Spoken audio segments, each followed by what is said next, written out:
this is the beginning of 2011. And we're going to read A Sonny Christmas. Here's how it goes. It used to snow every Christmas, year in and year out, without fail. Not everywhere in the world, of course, but in most places. That was a long time ago. Nowadays, it snows on some Christmases, and on some it doesn't. It's all because of Sonny Claus. Who Claus? Sonny Claus, Santa's brother. You probably didn't even know that Santa had a brother. Most people don't. But then most people don't know that Santa's dad was a chimney sweep either. Anyway, Santa does have a brother named Sonny, and they look exactly alike, except for one little thing. Santa's beard is white. Sonny's beard is off-white. It's kind of gray. Oh yes, there's that other difference. Santa's been a jolly, generous gent all his life, but not Sonny. Sonny has always tried extra hard to be a rascal.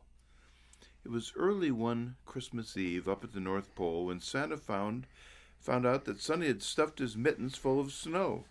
Ho, ho, ho! I have a long way to go tonight. Why did you stuff my mittens full of snow? Santa asked. To be a rascal, replied Sonny. Why do you want to be a rascal? Well, we're brothers, but we're very different.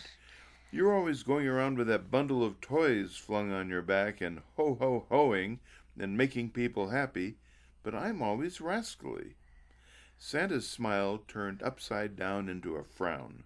That can't be true, Sonny. Everybody is both nice and rascally, at different times, of course. Have you ever seen me do anything nice for anybody? Asked Sonny. Sonny thought and thought. Come to think of it, I haven't.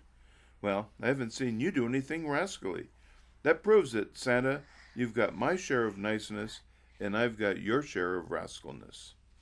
And with that, Sonny decided to move away and dedicate his life to doing rascally things, really rascally things. A few minutes later, while all the other folks at the North Pole were busy synchronizing their clocks and watches and getting ready for the big night, Sonny slipped into the stables where Santa keeps his spare reindeer. He picked one out named Dixie, put a saddle on her, climbed aboard, and shouted, "Let's go south." That was all Dixie had to hear. In a flash, Dixie took Sonny all the way down to the South Pole, just as far from home as he could possibly go. Without leaving planet Earth. Without leaving planet Earth.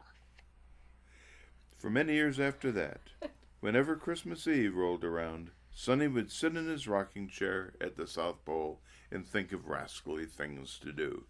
Sometimes he just did little rascally things, like making Christmas cards late and Christmas tree bulbs burn out.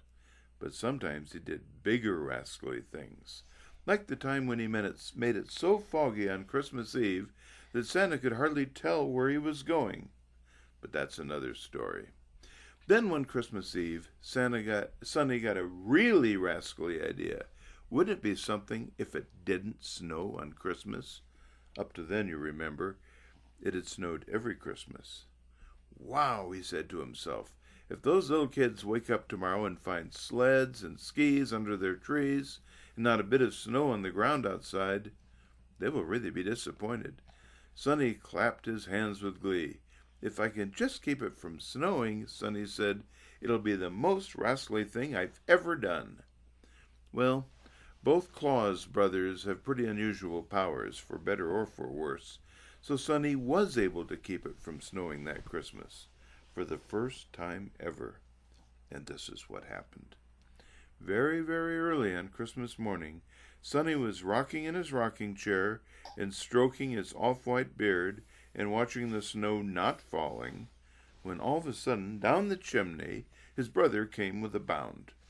"Ho, ho, ho," said Santa, brushing sparks and soot off his suit.